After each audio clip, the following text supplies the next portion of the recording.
Olá, gente! Mais uma vez eu estou aqui com vocês. Hoje eu decidi partilhar algo com vocês da minha horta. Normalmente eu não mostro minha horta, mas eu vou começar a mostrar um pouco do que eu venho fazendo nos meus tempos, porque isso faz parte da minha vida. Plantar, educar, ah, viver a vida no campo. Para quem não sabe, eu moro no campo. Eu moro no campo porque é isso que Deus quer que o seu povo faça, principalmente nesse último tempo, para que nós possamos cada dia estar mais perto dele, espiritualmente, e também plantar o nosso próprio mantimento para que a gente não venha comprar esses venenos que estão lá no mercado, sabe? E até incomoda. Eu vejo em mim quando eu vou para mercado, hoje em dia eu tenho a depressão, para dizer a verdade. Quase eu saio de lá só com mesmo grão, mais coisas secas do que hortaliça, porque elas estão cheias de agrotóxico, como se diz. E de qualquer maneira, mesmo comendo o que é vegetal, a gente vem apanhando certas doenças também, ela danifica o nosso corpo. E eu não resisti hoje, disse assim, vou partilhar, essa aqui é a alface da minha horta, tem bastante, outros até estão a dar, já estão a dar semente, está a crescer e dar semente, né? Essa aqui é a ervilha da minha horta, eu tiro, eu gosto de comer ela crua, sabe? Principalmente na salada, sabe? Essa aqui é uma folha, esqueço o nome, dizem que essa folha aqui, nos coisas medicinais, elas têm vitamina mais do que o próprio espinafre. Eu não sei se vocês reparem a folha, quando veem ela por aí, não joga fora, pega e vai pôr na salada, faz o molho, faz o que quiser. Eu pego elas aqui, tá nessa época dessas folhas, estão na época também de bodrega, também como se diz. Essas épocas são a época delas. E você encontra muito no campo. E eu decidi, vou fazer uma pequena salada aqui para pequeno almoço de millet. E eu vou adicionando essas coisas que traz grande nutriente para nossa saúde. Ervilha é fonte de proteína. E tenho comido bastante. E também plantei essa que você come também com casca. Eu plantei essa também. E a gente vai plantando, né? Depois eu vou filmar um pouco da minha horta, da minha estufa também, para vos mostrar a diferença que eu estou a ver bastante na estufa e fora da estufa, como se planta. Principalmente o que eu tenho reparado muito é que eu tenho abóboras, normalmente eu planto abóbora fora, né? Também não tinha estufa na época que comecei a plantar, né? E eu dei conta essa manhã, não, quer dizer, essa manhã numa abóbora que fui lá regar, né? Fui regar e vejo que na estufa, ah, na estufa você normalmente tem baros bons, você faz um bom baro, pelo menos na minha, né? E eu vi a diferença porque eu tirei tudo na minha estufa, tudo quanto é baro, porque eu tenho aqui no meu campo, eu tenho duas espécies de terra, né? Tem uma parte que é onde tem as oliveiras, que é um pouco mais seca do que a outra. Embaixo é o sítio de plantio. Como eu enchi a minha estufa com uma boa terra, mais soft, mais assim, coisa, né? Fácil de trabalhar. A abóbora, eu experimentei uma abóbora, joguei uma abóbora lá na estufa, gente, ela tá tão diferente. Você vê mesmo que a pele da abóbora, ela é mais macia. Quando ela encontra um chão macio, ela é mais macia. A mesma abóbora que eu tenho lá fora, ela tá com pele mais grossa. Para ver que nem até as plantas, tanto quanto animais, enfim, todos gostam do que é bom. Tudo que é bom, né? Não é só nós. Até as plantas gostam de uma terra mais macia e elas dão coisa. Uma vez eu estive num certo lugar, vi uma terra, gente, a terra é tão grossa que tudo que ela deu é bem grossa mesmo, bem forte, até rachava porque não, devido à terra tão grossa que é. E muita coisa não dava também, não dava grande coisa, porque a terra era muito forte, muito grossa, sabe? E quando as plantas encontram um lugar bem fofinho, uma terra fofinha, com nutrientes devido, né? Essa planta, ela cresce, e a minha abóbora tá vindo, depois eu vou vos mostrar um pouco da minha estufa. Ela não tá assim bem... ainda não está totalmente plantado, porque eu às vezes guardava umas certas coisas lá, estou tirando, que é para continuar a plantar. Porque principalmente, gente, nós estamos a enfrentar um tempo agora que andam lá no ar, os aviões andam lá no ar a jogar tanta coisa, tanto veneno, e ela vai atingir nossas plantas. É bom sempre ter uma estufa para plantar, para pelo menos ter algo mais saudável do que a de fora, né? É isso. Aqui eu pus a minha ervilha, né? Eu vou enxaguar essa planta aqui que eu falei para vocês. Vou enxaguar, que é pra...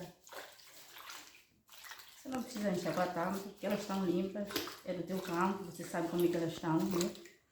E é só pegar, enxaguar um pouco e cortar.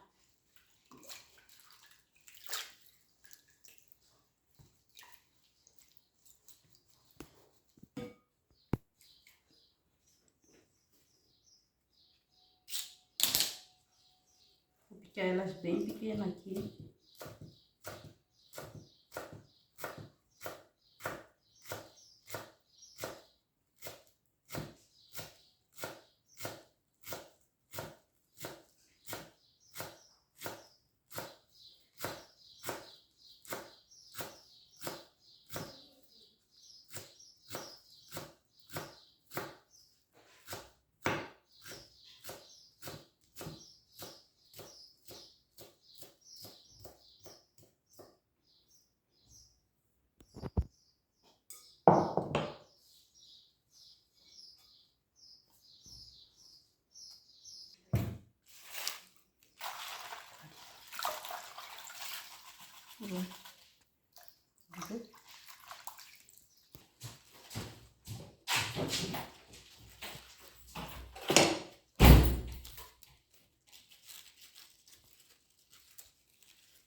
Quando se vê a alface ter essa madeira já no meio, é porque ela já está querendo levantar, que é para dar semente, para dar flor e depois semente, né?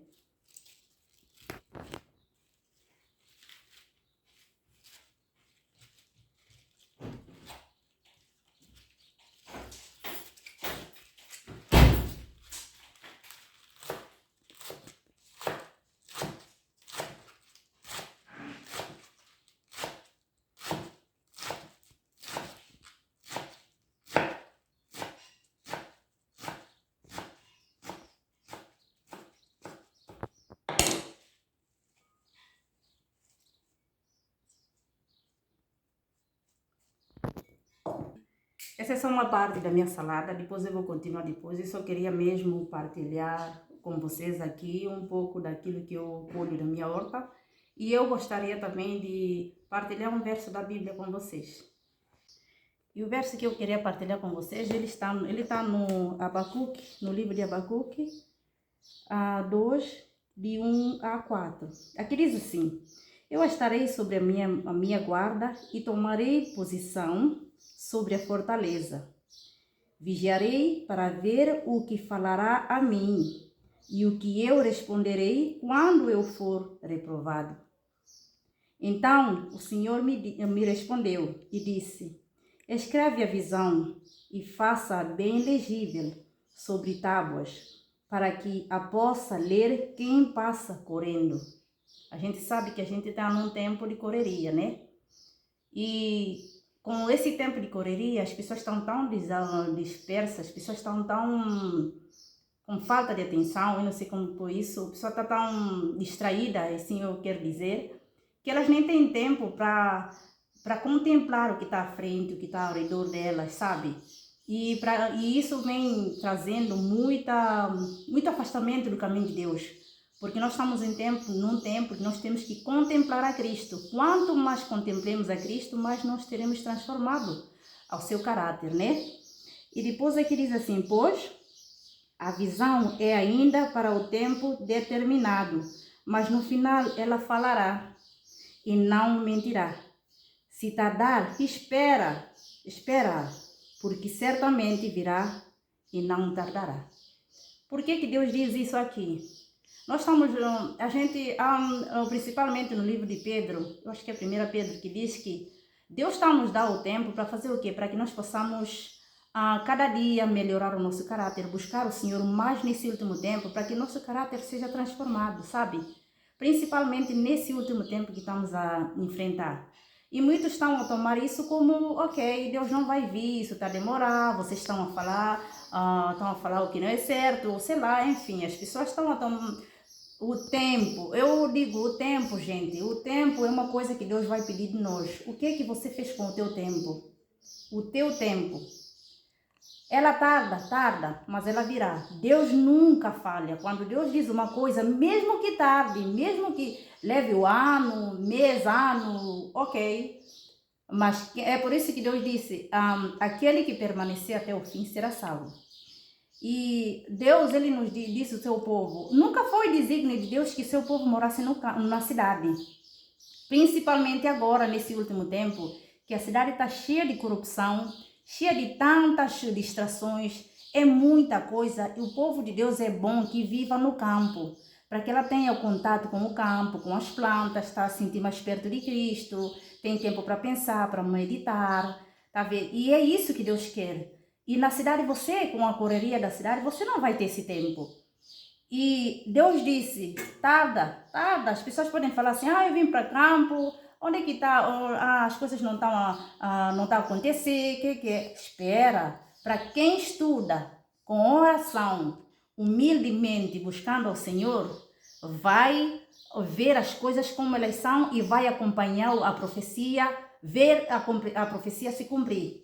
Só quem estuda, humildemente, aproximado na palavra de Deus, com oração e jejum, nesse último tempo, vai ver a profecia cumprindo. Aqueles que estão dispersos, distraídos, não vai ver e vai questionar sempre. E vai ter sempre motivo para questionar. E nós, como povo de Deus, temos que buscar aquilo que Deus nos mandou, fazer aquilo que Deus nos mandou. Só fazendo aqui é que nos Salmos 25, 14, diz lá, quem teme a Deus, ele revela os seus segredos.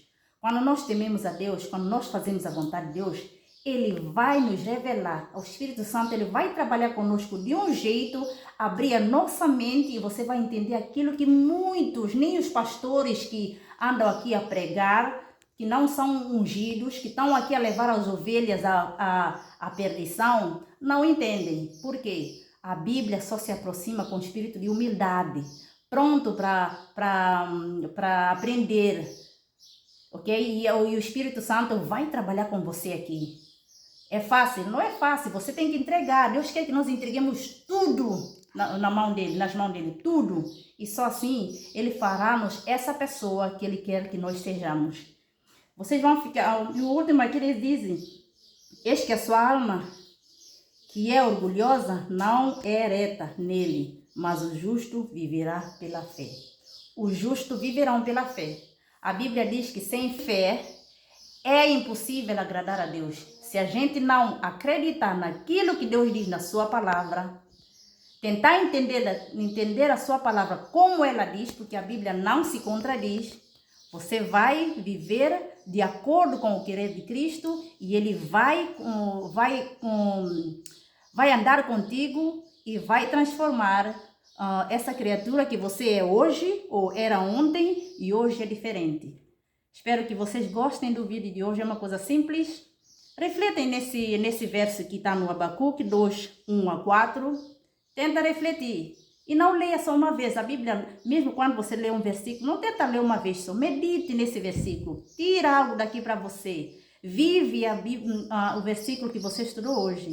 E aqui Deus fará muitas obras na tua vida. E as bênçãos virão. Até lá.